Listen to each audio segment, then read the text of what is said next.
Afternoon, everyone. This is Nithya Ramachandra from the NR Hour Sports Show. This is episode 944. We are live on Spreaker, Spotify, iHeartRadio, Anchor. I'm joined by a really special guest. His name is Sheldon Williams. He's a power forward center. He used to play for Duke. He also played in the NBA for the Hawks, Kings, Timberwolves, Celtics, Nuggets, the Nets, and the Knicks. Now he coaches. Now he's a coach, his assistant coach for Erie Bayhawks and then the College Park Skyhawks. So really looking forward to this interview. And Sheldon, thank you again for joining the show. It's truly an honor. How are you and your family doing today? Good. Thank you for having me. I appreciate that. Yeah, no problem. So I want to start off with your childhood. Obviously, you grew up in Oklahoma City, Oklahoma. What was it like growing up as a kid there? And when did you get interested in the game of basketball? So for me, my dad played basketball in college, and he had me and my brother into sports, but he didn't really want us to kind of follow in his footsteps. So we were able to actually play different sports. With us being from Oklahoma, obviously football was huge. So football was always, the first sport that we actually played. Then we got into baseball and then soccer, and then we wound up going into basketball. But with my dad being 6'8", chances were that me and my brother were gonna be both tall. So we wind up, sticking with basketball and playing football and basketball pretty much the whole time. We were in elementary, middle school, and in high school as well. Wow. Yeah. So did you ever think of being like a two-sport athlete like Bo Jackson, or were you just mainly focused on basketball after football? Yeah, I loved football. Ninth grade back home was junior high, and I got moved up to the high school team. So I couldn't play like junior high football and high school basketball. Mm-hmm. But by that time, people were real serious about football, and it was going after my legs. And I knew that my future probably was going to be more so in basketball than it was in football. And I kind of had made that choice because of that, Robert. Obviously, I think it was a good choice for me in the long run. But yeah, like I said, football is king out there in Oklahoma, and people was really getting serious about it, especially in middle schools. And I couldn't risk, having my legs being hit every day. Yeah. So speaking of, obviously, a lot of athletes come through Oklahoma. You guys have a lot of great talent when you were back in the day. And who would you say that you looked up to in the NBA, or who was your role model that you looked up to? So times are different now. Back when I was growing up, we didn't have an NBA team. Yeah. Like they do now with the Thunder. So we didn't have these guys in our backyard where we can actually look up to. Closest team that we had was Dallas Mavericks for basketball, Dallas Cowboys for for football team. Those are the closest professional teams that we had. So we had a guy by the name of William Tisdale, who was probably the best basketball player to come out of the state of Oklahoma. And this guy was just a really good guy. He was a jazz guy as well. He kind of went into different categories with that. But we didn't see a lot of professionals come back to Oklahoma or leave Oklahoma to go be professionals. So when we saw that happen, it was kind of interesting. Then I want to say in high school, we had another really good group before I got to high school, sorry. Ryan Humphreys and Eton Thomas. Mm-hmm. They were two good guys that came out of the state of Oklahoma. They left home and played well at a big college, and then wind up, Eton playing in the NBA, and I was able to play against Eton later down the line and everything. But we didn't have these guys coming out like that. Now that times have changed, you start seeing a lot more guys from Oklahoma that are now playing in the professional teams. Yeah, speaking of Eton Thomas, we had him on the show last year. It was an honor talking to him, and what a great player he was. And I'm going to ask you a question about him when you played against him. But I want to ask you, what in high school? Obviously, these coaches love to play these high school players in multiple positions. So for you, before settling on power forward center, did you get to learn the other positions in basketball in high school? Not necessarily. Now the game has changed and evolved so much. It's more positionless. Back when I was playing, guys at certain heights and everything, you were actually doing X, Y, and Z. So like if you were actually a shooter big, you shooting mid-range jump shots. You wasn't shooting threes, you were shooting mid-range jump shots. And if you're lucky, you might get a chance to extend it out to like corner threes. but guys weren't shooting threes like that.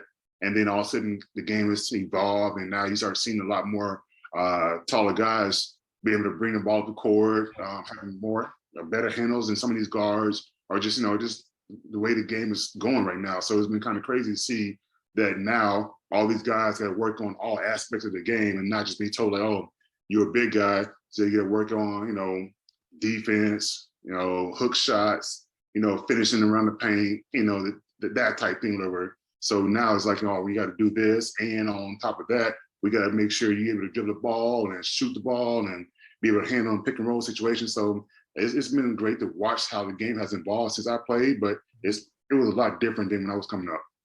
Yeah. So for you, what did you learn? What were the main things that you learned as a high school player, and especially senior year, when all the scholarships are coming in for these athletes? And for you, what did you learn senior in high school? What did you focus on to get better as a player?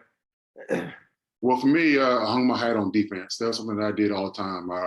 No matter, my dad told me at an early age, no matter what's going on the offensive end, I can control my defense and defense ability, and I control my rebounding. That's two things that I can control. That's all about will. You might have a bad shooting game, you might have whatever. You're gonna have a better chance of controlling those type things because you have the will to do that. So I hung my hat on that all throughout my high school years and throughout college and throughout my professional ranks as well too. But those are two things that I really always took to heart and always remember when I'm out on the court. That's what I took pride in. So tell our fans about your college recruitment process. Obviously, you chose Duke, but how many other offers did you get? And what did you like about Duke and their recruiting process? And what was it like getting recruited by Coach K? So for me, I was fortunate enough to be able to be recruited by every major D1 school. So I had a chance to kind of choose where I want to go. Choose where I want to go. With my dad being an educator and everything, Duke had the best of both worlds. And that's something that I was pretty much looking at. Like, no matter at the time, I didn't think I was going to go to the NBA or play professionally. I want to make sure that I get an education. And being recruited by Duke, I want to say my 8th grade, 9th grade year, it was kind of a dream. Like, I didn't think it was reality. Yeah. And then all of a sudden, I started seeing myself become more and more of a name throughout the nation with my peers. I was like, okay, well, maybe I'm not just an average guy. Maybe I started looking at myself a little bit more, differently and everything. And then all of a sudden, a lot more letters started coming in, phone calls started coming in. I'm like, okay, well, this is something now that think I'm really good at now. And I want to make sure that I make the right decision. Even if basketball doesn't work out for me, I know that I have that degree from Duke, and that goes a long way as well off the court. So what did Coach K tell you about Duke? And obviously, what was it like this meeting with him before you chose the team? Well, what really got me was all these other schools was telling me I was going to start from day one. Yeah. He's the only one that said that I have an opportunity to compete for a starting spot. And at the time, I'm over like, I understand you're Coach K and everything, but who are you to come to my house and say that I got a chance to compete when everybody else is giving me this on the silver platter, and you're gonna tell me that I got a chance to compete? So that kind of really got me like, you know what? I like the way that he's thinking. I'm a competitor myself, and I would like to be pushed. That's something my dad did from day one with me and my younger brother. So it was always something that, like, you know what? I got to play with an edge. I got to make sure that, hey, I got to prove this person. I mean, like, even when I was growing up and I played outside of the state of Oklahoma, I was like, oh, y'all got basketball teams in Oklahoma? That type thing. Or where is actually Oklahoma? And, things like this. So we always had something to prove just because we were from the state of Oklahoma. Outside of football, we were always known for. But for basketball, like, we always had something to prove. So that's something that I kind of took from an early age. And when he started saying that, when everybody else was giving me everything I wanted, I was like, you know what?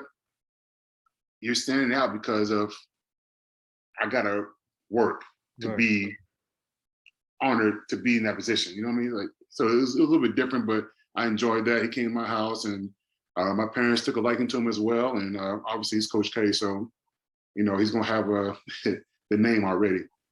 Yeah, so when you get into Duke, you spent like 4 years at Duke, and you got to play with players like Dante Jones, J.J. Redick, Daniel Ewing, Chris Duhon, Shavik Randolph, Casey Sanders. I can go down the list. And what was it like having that talented roster, and obviously throughout the 4 years in Duke?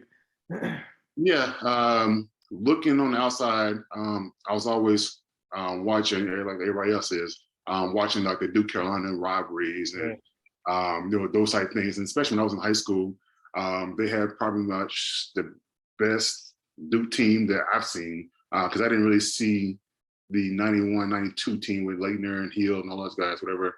I mean, I want to say I was like maybe 9 or 10. Yeah, I'm sorry, 8 or 9 when that happened, whatever. So I wasn't really watching basketball like that. I saw those games later on as I got serious about basketball. But in high school, watching that Jay Will, that Dunleavy, that Boozer, that Chris Duhon, that Shane Battier, those teams right there, like I literally was over here rushing home after practice to hurry up, to eat my dinner and do my homework so I can watch their games, whatever, because it was so exciting because you don't know what you're going to get. Like Jay Will can go off, whatever, for 30 points, and then all of a sudden Boozer could have a great game, and he just dominate the whole time, whatever. Like it was always fun to watch, those type of teams. So being able to actually be on the floor and be a part of some of these great teams after the fact, it was surreal in the sense that I never really thought that I measured up to that standard. Yeah. And for me to be actually out there on that court, a small kid from Oklahoma, like I said, this is different in Oklahoma now than it was. Like, it was just surreal to just be out there and now being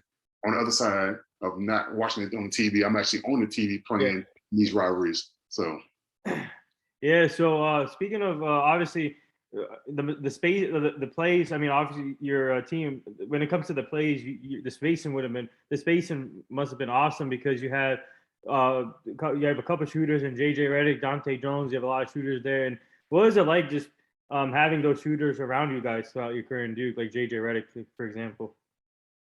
Yeah, I mean, early on, it wasn't that fun because they were getting all the shots. Yeah. So it wasn't that fun. Like, oh, yeah, go out there and do all the hard part and rebound and kick it out to us and everything. But, everybody had their own position and everything. So it was pretty good that we had a team that we all knew our roles and everything. So to be able to have those shooters around me, and as I was developing into my own offensively, I was able to get more space and not be always being hugged up and, congested because we had great shooters like, JJ on one side, and Daniel Ewing on one side, Chris Duhon on another side.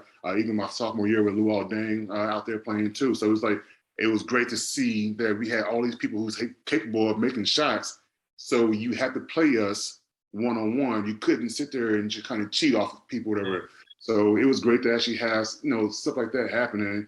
But like I said, early on, I didn't like it at first because, I wasn't there offensively like the other guys were. But as time went on, I kind of caught up and everything. But everybody played it role well, and we enjoyed it. Yeah. So what do you like about the fan base? You guys, the Duke fans brings it every game, and especially when you guys play North Carolina. But to speak about the fan base, what was it like playing in front of the fans? So playing in front of the fans, it reminded me of going to games back in Oklahoma for football. Yeah. How everybody's going crazy about it, how everybody's going nuts about it. Like my high school team was number 4 in the nation, and we couldn't even sell out our own gym. Like, how you gonna be number 4 in the nation and can't sell out your own gym? Like that's crazy to me. But our football teams can always sell out. So I was like, you know what? I would like to go to a place where basketball is king, and going to a official visit to Duke and seeing that atmosphere. And I went to it was an all-star game. It wasn't like a real game. It was an all-star game. Right. And how everybody was crazy and going nuts about it. And I'm over like, this is just for an all-star game. I can't imagine what it's going to be like when you're actually in front of actually a real game atmosphere. I wanted later on going back, and I want to say in the winter, and I went to go Sheshetskyville where everybody's camping out for all these type games. And it was crazy just to be able to watch, how enthused these fans are with the team.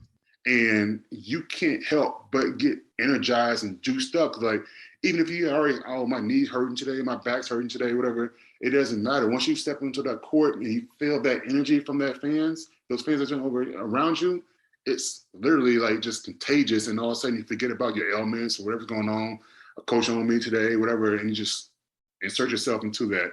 And it's one of the best places. I mean, I am biased, but it's probably the best place, to play, a college basketball game. Yeah, so this is a two-part question. Tell our fans, what was the battles like against North Carolina? Obviously intense and crazy in both sides in the stadiums, but take us through those battles. And the next part to this question, what was it like just playing underneath Coach K, and what did you learn from him? Yeah, so these battles, they were probably some of the better battles that we played. I mean, during my time there, I was 7-2 against Carolina, so it wasn't that much of a rivalry. Right. Even though one of those years they won it all, so that kind of sucked. But going head to head against Carolina, it was always you knew they're going to get the best. I want to say my freshman year they were down. I think they wound up winning maybe 8 games or something like that, whatever. But that goes out the window when you got Duke and Carolina. If one team can be playing bad all year round, whatever, but yet for that one game, that rivalry game right there, it doesn't mean anything. It doesn't mean anything. But being able to play in that atmosphere, whether it be at Cameron or at Carolina, it was just a great atmosphere to just be in, college basketball. And then your second part of that question about Coach K, I mean, his resume speaks for itself. I mean, everywhere he goes, people love him. Whether it's the professional ranks, USA ball, what he's been doing, at Duke and before that in the Army, West Point and everything. It just, people love him. He resonates with different people. And what's really awesome about Coach K is for him to have this longevity of success, he's able to find links with different generations, even though he's getting older and the kids are getting younger, he's still finding ways to link up with these generational kids and being able to, be on the same level as them and understand them. And they, understand him as well. They buy into everything he's saying a lot easier because of that. Yeah, and also obviously this year is his farewell tour. So what are you hoping for him to do this year? Obviously trying to win a championship, but what are your thoughts on his farewell tour so far this year? It's been I guess bittersweet. We all knew this time was going to come at some point. We just didn't know. We didn't know when. We all speculated about who the next coach was going to be over the last 10, 15 years. It was just just people just didn't know. And he just seemed like, he had new energy. He's going to keep going, all this stuff. And we just didn't know how long it's going to last. But now that it's here and him announcing it, people want to see, the farewell tour. I mean, I know Roy Williams kind of surprised everybody a little bit last year where it's like, I'm done. He didn't want a farewell tour type thing over. And Coach, a few months later, fast forward, he's like, hey, this is actually my last season coming up and everything. But having him go through the season, you just kind of look back, at least for me, you just kind of look back and all the stuff he's been doing throughout his whole time. It's been amazing just to watch and also grateful to be a part of. Yeah. So now moving forward, tell our fans about your draft experience. Obviously, you got drafted in 2006, round 1, picked 5th overall by the Atlanta Hawks. And what was that like? Take us through that. And what was the feeling like once you got your name called, waiting with your family and then realizing that you made your dream and coming from Oklahoma where they had no NBA team at that point, but making your city proud and everyone else proud. What was that like for you? Yeah, I mean, I grew up in the Gatorade commercial. I want to be like Mike, that type thing, whatever. So we used to always go outside and try to do the same things that he was doing or replicate the same things he was doing in the driveway with me and my brother. And then as we got older, we started looking at people that actually played our position and pretending to be them, and then going inside the room and playing video games and being that player and everything, and not knowing that it was a dream, but it was very far-fetched. I mean, we didn't see too many people from Oklahoma at the time leaving the state, 1, and then 2, going to the NBA ranks and everything. So it was almost like, for for me to get that name being called out there on the stage by David Stern, it was beyond anything I can ever think of. I mean, for you to have a dream that you never thought would happen actually does happen. And that was probably one of the biggest milestones of my life right there. Yeah, so obviously you go to Atlanta, and when you go in there as a rookie, and you play with a lot of great talented players like Joe Johnson, ISO Joe, Speedy Claxton, Sasa Pachulia, Ella Harrington. I had two of your former teammates on the show too. Speedy Claxton and ISO Joe was on the show last year. And so, what was it like going there as a rookie and seeing players like that as your teammates? Yeah, because at the time I was considered one of the older guys on the team, even though I was a rookie, because I stayed 4 years.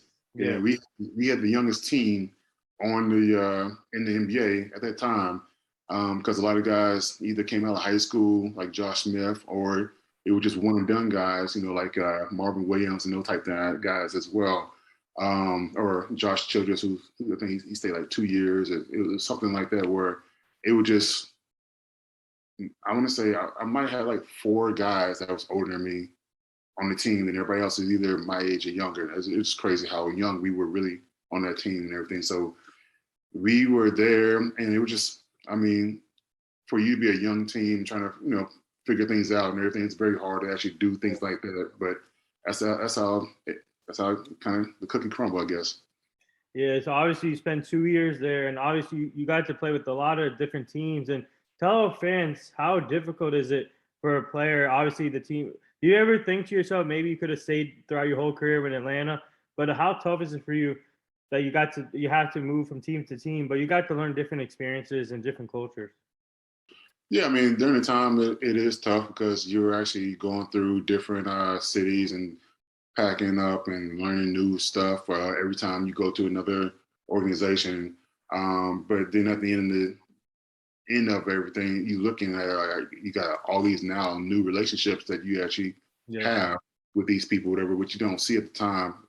As you get older, you see it, and then you have these relationships with a whole bunch of different people that you necessarily wouldn't have if you stayed with one organization. So that's probably like the silver lining with that. It's just that you would want to have some stability and being settled in one spot and not always trying to move. But that's professional sports. That's how it is, and it's a business. Yeah. So obviously you got to play in different amazing arenas: Boston, Madison Square Garden, TD Garden, the Nets Stadium. You name it. And out of all the stadiums, which one was the favorite you play? What was your favorite one to play in? So my favorite one would have to be like the historical one. It's like the Garden and the Staples Center. Even though it's called Crypto now, but I probably always call it Staples Center and everything. But those were the two for sure that I love being in, because you just walk up, and sometimes I used to take the early bus and walk, or if I was close enough, I'll walk to the arena and everything, and you'll see like the statues outside, like in the Staples Center, or in the Garden, where you just go into the Garden, go up the elevator, escalator, whatever, and you'll see like all the jerseys and the history around it, and like just to see that, it was very cool to see. Like I said, I mean, I'm still in the mindset of this small kid, from Oklahoma, and all of a sudden now I'm seeing that stuff, every time we go play. I'm not taking it for granted. Yeah. So speaking of Oklahoma, what was it like when you got when you guys heard that their NBA team is going there at Oklahoma City Thunder? Obviously, how exciting was that when you heard that, and how great? What's it like just to make your city proud? And you obviously you made it before the team got there, but what was it like? Just how proud are you that how grateful are you that you made the city proud, and now seeing the NBA team there? I was a little jealous. I was like, how come they couldn't have this when I was coming up and everything? But it was interesting because we first got, I guess, the dry run when Hurricane Katrina came in, and the Hornets had relocated to Oklahoma City, and the city kind of just took them in. and it was very big how they kind of took him in, and wound up being like a college type atmosphere where how the fans were and how closer the fans were to the court and everything. So it wound up being a good thing because they really accepted an NBA team, and also they really was into the Hornets, and then all of a sudden we get the Thunder, and that kind of blew up right there where we just like, oh, it loved it and everything. So it was bittersweet because I wish that I had something like that growing up, but now that the generation below me or after me, they have it now. It's great to see because you come home, you start seeing a lot of Thunder apparel everywhere, and people really kind of embraced it and took it in. So obviously, how important is like quarterback? Obviously, the quarterback is important in the NFL, but for you guys in the NBA, point guard is really important for as a position. So for you, how important is it for a point guard to have the relationship with the center or power forward? How important is that relationship in the NBA or in college and the NBA, obviously? Well, I will say that back then it was important because you fed off each other, the inside-outside game. But now that there's not really much of an inside-outside game anymore because nobody's really going inside, it's not as important just because you don't have that rapport going back and forth like that. It's more so just, setting picks and the guy either popping to a three-point line or he's rolling for a dunk and everything. So it's not what it used to be, if that makes any sense. Yeah. But like I said, the game hasn't changed. The game has changed and it has evolved so much where everybody's playing pretty much all positions now. Yeah, so if you go to Boston, and I want to talk to you about Boston. Obviously, you got to play with great talent, Paul Pierce, KG, Rasheed Wallace, I think Ray Allen, correct me if I'm wrong, Ray Allen was on that. Yeah, Brian Scalabrine. So what was it like playing for that team in the TD Garden? It was interesting because when I signed with Boston, people were like, "Oh, now welcome to the NBA." And I'm thinking to myself, like, "What do you mean, welcome to the NBA?" I mean, I played for now like the last 4 years, whatever. Yeah. And I get there and I see how that franchise is ran, and I was like, "Oh, now I understand what they said, welcome to the NBA," because how things are being ran from top to bottom, as well as the team. How you can't sit there and say like, I go in the gym and KG at the time, who's a 15-year guy, and he's in the gym early, getting his work in before practice, and I'm over on year 4, year 5, whatever it is, and I have no excuse. Like you see this right here. Obviously Hall of Fame guy. Then you got Paul Pierce, Hall of Fame guy, in the gym early. Ray Allen, Hall of Fame guy, in the gym early. Rasheed Wallace, Hall of Fame guy, in the gym early. You had Michael Finley, who came in. It was a great guy as well. You had Rajon Rondo, who became himself, during that time I was at Duke. I was at Boston Celtics as well. Big Perkins. Also. Yeah, Big Perk. We had a great squad, but everybody held each other accountable. And I'm like, oh, now I understand why I got those messages about, oh yeah, now you're in the NBA. And it was great to actually be, because it reminded me like being at Duke, where no matter if you're the top guy or the bottom guy, if you're doing something wrong, you get called out, you get held accountable for those said actions and everything. So it was great to actually be a part of that and seeing that on a professional level. So speaking of Big Perk, what was it like learning from him and playing with him? So with Perk was younger than me. Okay. So I was able to talk to him about stuff that he was actually got going on. At the time, Perk was this more defender than anything else, and he wanted to kind of evolve his game into more of a you pass the ball to the low post, let him go to work type, player and everything. And it was during that time when I was there, I was able to go against Perk in practice a lot, going against KG in practice a lot, where they put in the work to actually be better players and to see some people's games involved during that given playing time. It was cool to watch, Perk was one of those guys where he kept working and kept playing, given that playing time, he was able to actually become a better player on the offensive end as well, and not just become just a said defensive player. Yeah, so now moving forward, obviously you played with the Knicks also, but you got to play with the Nets. Now obviously Brooklyn. But in 2000, I remember at the trade deadline that year, the Nets were trying to make a splash, trying to get Carmelo or Darren Williams. I remember, and you guys had Devin Harris at the time, and obviously you made the trade for Darren Williams. And what was the reaction when they made that trade, and what was it like playing with Darren Williams at that time?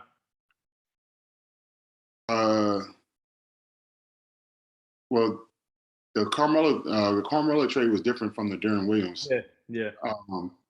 Carmelo trade, I was part of that trade when I was playing with the Nuggets. Yeah. And part of I want to say it was 10 or 11 players that got traded. It was a big blockbuster trade type thing, whatever.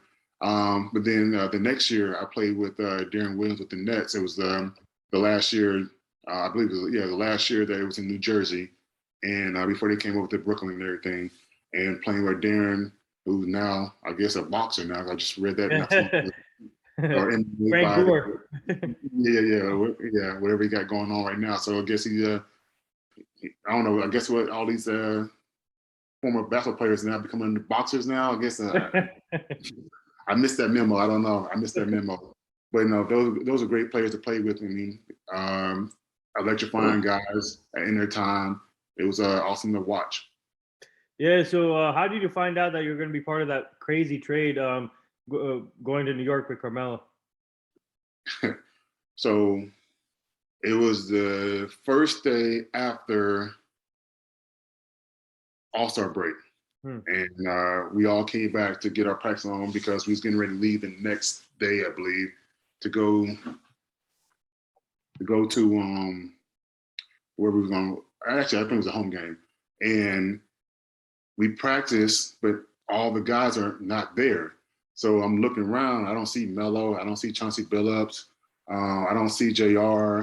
I'm like, what's going on? I mean, it's not unusual because at that time, people would not practice sometimes, whatever. So that wasn't totally unusual. But literally, it was not that many people. We barely had enough to go 5-on-5. I think we had to get a couple of people to come in from the staff to actually to play. Stacey Augman was on the staff at the time. He came in and played. And then we get done practicing, we shower up, and I get to the house, and I get the phone call like, hey, the trade just went down. I'm like, well, y'all knew about this trade before. They tried to make us practice and everything. We didn't have that many people to practice anyway. But then literally the next morning, we go to the airport, and the Knicks players have come off the plane, and then our players are getting on the plane. And they refuel and send us out to New York. Yeah. So obviously, speaking of battles, tell our fans about the battles against LeBron, KD, and all when you guys played them.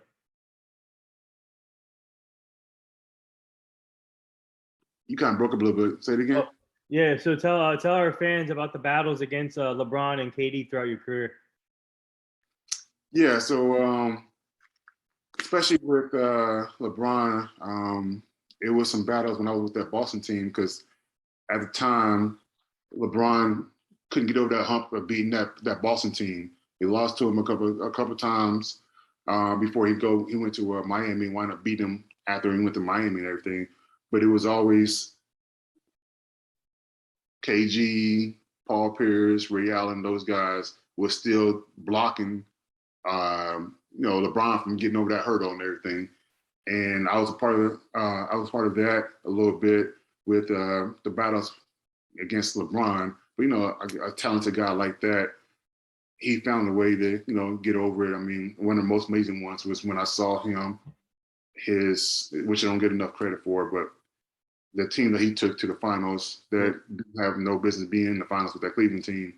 That was probably one of the most amazing runs I've seen, where he beat the reigning champs in Detroit and goes off some place like 27 points straight in the fourth quarter to beat that number one defense in the NBA team, whatever.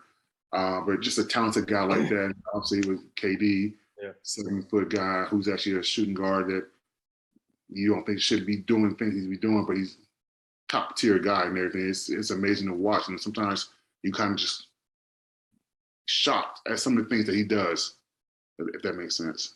Yeah. So I'm just curious. Obviously, now in this NBA game, a lot of big men will shoot threes, and I'm just. Did you ever work on? Did you ever try attempt any 3-pointers throughout your career, or work on 3-pointers?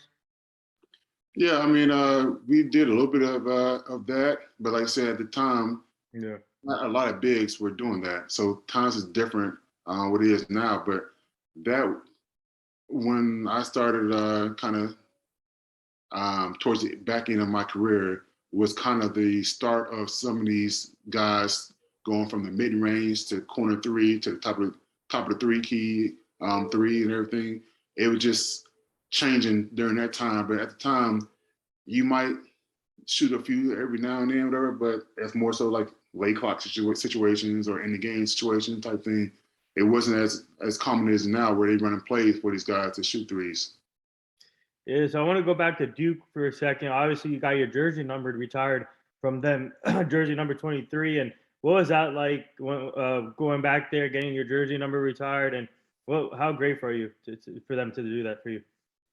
Yeah, I mean that was another milestone in my life that I'm very proud of as well. I Yeah. mean, coming out of Oklahoma and being accepted at Duke, you know, I thought that was like the top tier of what I was going to be doing, whatever. And didn't imagine that I was going to be one of the better players that played for Duke.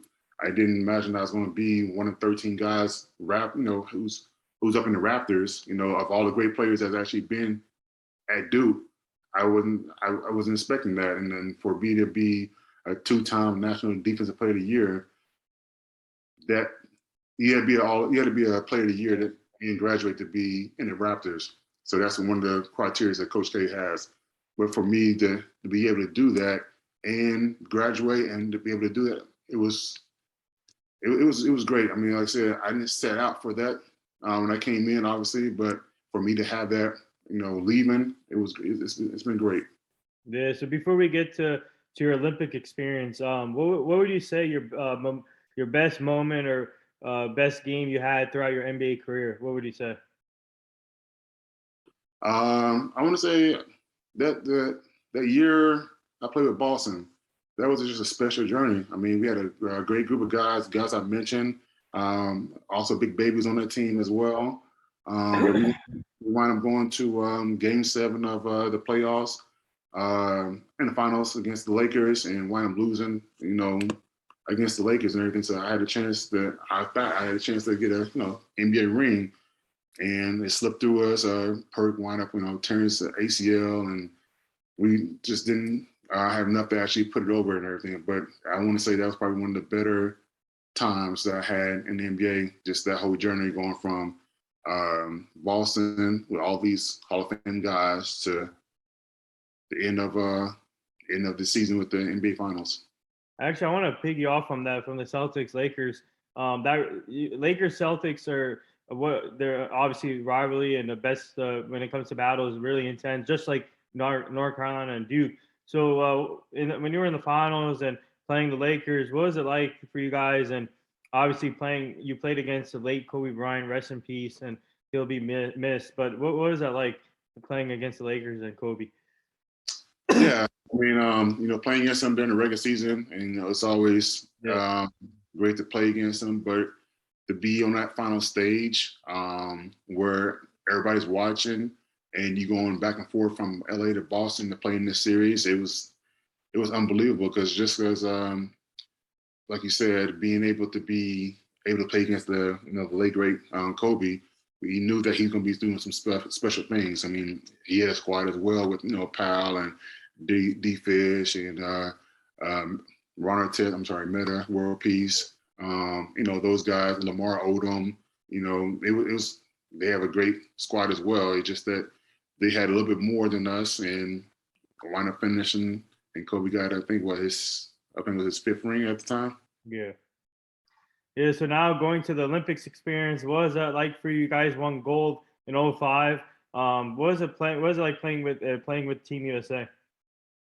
Yeah, so when I was in college, I was able to be on the college USA team, and I was able to go to Turkey with some of these guys, and me and Randy Foy wound up being captains of that team, and we wind up taking our team to the finals, and I believe we wound up getting like co-MVPs at that actually at that time. But it was great to be able to represent our country and everything for gold. I did it for high school and I did it for college as well. But it was great to actually be a part of that. Yeah. So, what was the first thing you guys did when you won the gold? Um, we went to a restaurant to go out to eat. Yeah. I mean, it wasn't that many things that was over there because we was in Turkey, and the way that things were set up, it was a little bit weird with the way things were set up and everything because it looked like it was almost like a huge hole that they dug out and made all the people from around the world and put these little rooms Mm, all around where you just kind of go all the way up to the top, whatever. And that's when they was protecting us and everything. right. So it was weird in the sense that it wasn't not an actual building or anything like that. It was actually like in a big hole full of just buildings, I guess, for us to stay in with all the athletes around the world and everything. And then by the time we actually won the championship, it was late at night, so it wasn't that many things open. So we found a restaurant that was actually Mm. there and just had something to eat there, and then went back to the little hole that they kept us in. Yeah, so obviously after your playing career, obviously you got a great playing career, and you kept working hard, and you got to your dream. And so for you now, what's it like being a coach, assistant coach, and helping these young kids out or young players out to get to their goal and reach their height too? Yeah, so some of these guys young where they left college early. It didn't work out where they thought they were going to get drafted and go to a G League, or they going to try to see what they want to do from G League or go overseas. I was able to actually play in NBA as well as overseas, so I have some knowledge about how things go in both areas and everything. But having these guys being able to utilize that knowledge, it's been good for people that just kind of ask me, what to expect and what they know about this agent or this country or this league and things like that. So obviously you got to play overseas. Speaking of overseas, what do you like about the overseas game and the talent that's coming from Europe or anywhere? What do you like about that today's game and overseas? Well, the game, like I said before, it's been evolving for a while now, and now that you see all these different countries and everything, it's been great to see how the game has been so global. And now that you see recently, you see that the world is catching up to the United States. Like you see great teams out of Spain, out of France, out of Australia that are competing and challenging against these United States Olympic teams. And you've seen these teams going back and forth and battling. So it's not as far fetched as it used to be, where you will see like the dream team kill everybody by 50 points, whatever. And it was like nobody's even coming close, whatever, that type thing. But it's a lot more closer now, where you see that these guys who came over, who are great ball players, like a Luka Doncic, Yeah. who on that Spanish team and everything. I'm sorry, it's not Spanish, a Serbian team. Um, you know, helping this team to become able to compete against these top United States team or this French team who got pretty much the whole starting five on a French team was in the NBA. That type thing. So it's a lot. The game is global and it's not as lopsided as it used to be.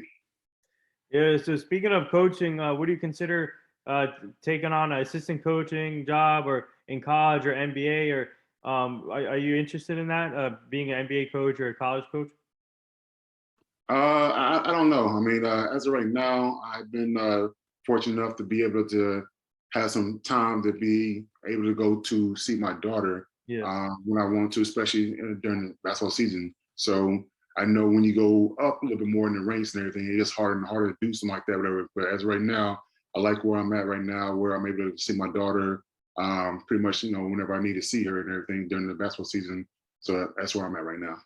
So your daughter plays basketball too?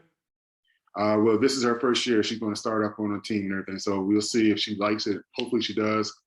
I don't know, but I'm hoping that she does. What's the scouting report? Well, she got to play first before she yeah. This is their first year, so we'll see. We'll see. Yeah. So now, what's it like being a former player and seeing the game from the different aspect? And obviously, now you have your own podcast. So when did that come about? Tell our fans what's it like to have that platform and share stories on your podcast. Yeah, so I started a podcast during the pandemic, doing things out on my own, not having any kind of real direction of how I was going to do it. So I started out just kind of talking about different things I was going to be talking about anyway. If I was like, around family or friends, that type thing. And I was able to actually, get people I played with, play against, friends that I knew on IG Live, to kind of talk to them about different things. And that's how that kind of came up. And then I kind of progressed to another podcast where I do a podcast with a co-host, Believe in Duke, BLEAV. Oh, yeah. I Believe in Duke podcast. So we talk about the Duke games now. So I kind of venture off into that direction right now. Instead of doing one on my own, I kind of do that network type thing. So it's been good. It's kind of talk about basketball. Basketball's gonna be a part of my life no matter what and everything. So I'm always watching games. I'm always intrigued by the newer people coming in and seeing what they want to do and what they got going on. We have to get you on JJ Redick's podcast. Yeah, he's big time now. Now he's on ESPN and everything, so he's big time right now. Yeah, yeah. So I want to ask you, what are your thoughts, obviously, so far on the college basketball season and the NBA season so far? What are my thoughts on the college basketball season and the NBA season? Yeah. It's been college has been pretty good. I knew that that Gonzaga team was loaded. That's a team that everybody was trying to see play a lot because of Chet. He had a lot of stuff coming in. Obviously, we had a guy on our team on Duke, Paulo Banchero, who's been great for us as well. But as far as other teams, I've only seen early on. I've only seen that Kentucky team, that Kansas team, and that Michigan State team. I haven't really seen too many other teams play so far. I know during the Thanksgiving break, I was able to see a few teams with those Battle Atlantis, I think it was. Mm-hmm. I saw a few games with that, but I haven't really been a chance to hone in on that outside of my Duke team and everything. As far as NBA, I've been able to watch some of the stuff that's going on with them, especially with how great the Phoenix Suns is playing, Phoenix Suns, and then how awesome Steph has been since he's been back and everything. It's been unbelievable to see how he's playing and picking up where he left off before he got injured last year, and then getting ready to add Klay Thompson and James Wiseman back to the mix and everything. So it's gonna be interesting. We'll see what happens with this Brooklyn Nets team because they've been kind of going back and forth, up and down. They probably didn't know how much they're going to miss Kyrie until now and everything. So it's going to be interesting to see now that the Milwaukee Bucks is back on track, picking up Boogie. It's going to be a good basketball. Just can't wait till later in the season when teams are really gearing up to try and make that push for the playoff spots and then the playoffs. Do you think, speaking of the Western Conference, how cool would it be to see a Warriors and Suns Western Conference Finals? That would be crazy. A great matchup right there. Yeah, I think it would be. I think it would be. I think they missed a shot though. I think Phoenix Suns, if they was going to win it, they was going to win it last year. That's their shot. I don't think they have that shot anymore. No matter, I know they're playing great. I know it's just that a little piece of me in the back of my mind is like, they won 17 straight and everything, but do you really have them as a top team coming out of the West right now? I just don't see it. Nothing against how well they've been playing, because credit to them, they've been killing it. They've been doing awesome. It's just that for me, I just don't see them unless things line up like they did last year and they take advantage of it, I just don't see that happening. So before we get to the last two things, I want to ask you what are your thoughts on the transfer portals for college? Because I think that's a big thing for college athletes. If it doesn't work out with the current team, they can transfer or whatever. So what do you like about the transfer portals for these college kids now? Honestly, I don't know if I like it or dislike it, to be honest with you. I'm not sure if I like it or dislike it. I just know it's way too easy to change your mind. Nobody's really fighting through adversity, because in life you're gonna have adversity no matter what. At some point in your life, how you're gonna deal with it is what I'm looking at more so than anything else. I mean, obviously, yeah, there's gonna be situations where people need to move on, and I understand that, but it makes it a lot more easy, a lot easier for these guys to just like, you know what, he yelled at me today. This is my last day. I'm gonna leave and go to somewhere else, next year. I mean, next season, whatever, and don't have to worry about sitting out. The consequences are not there no more. So I don't know exactly how I feel about it. Like I said, it's kind of a catch-22 because I do know that there's situations where people need to be able to play more, and then also there are situations where it's just a little adversity. Fight through it, suck it up, and then see what happens. So would you like to plug your podcast here and let people know where they can find you? Yeah, so my podcast right now, I'm doing Believe in Duke, BLEAV in Duke. Podcast is on all major platforms, Apple, Spotify, wherever you get your podcasts at. So the last two things here, our team is part of this foundation. It's called the Hugh Jackson Foundation. Former NFL coach, he's now the assistant coach at Tennessee State with Eddie George, and we're trying to help him prevent human trafficking, making sure the community stays safe, the kids stay safe. So I'll send you the foundation so you can go check it out. Okay. And the last thing here, what do you like to say? Anything to all the nurses, doctors, and essential workers right now? No, I mean, I know that they've been going through it. I know they've been understaffed, underserved, and everything. We appreciate all the people that has been actually going in and still maintaining their their sense, pretty much. Do all that stuff and everything. So I've been seeing videos where people are kind of losing it, and I understand because they're being overworked right now. But just know that we understand that it's not easy on anybody by any means, but for y'all to continue to do what y'all doing to help us out and everything, speaks volumes not only about your character, but speaks volumes about who y'all are as a whole. So there it is. That wraps up episode 944 with former Duke NBA power forward center Sheldon Williams. He played for the Hawks, Kings, Timberwolves, Celtics, Nuggets, Knicks, Nets. He also played overseas, assistant coach. He does it all, and now he has a podcast. Go check it out. Go follow him on all social media formats. Obviously, Olympic gold medalist also with Team USA. Thank you again, Sheldon, for joining the show. It's truly an honor, and we would like to have you back on the show at some point down the line so you can meet the full team. But keep up the great work with your podcast, and good luck to your daughter with the basketball season, and hopefully you get an opportunity to coach someday. I appreciate it. Thank you. No problem.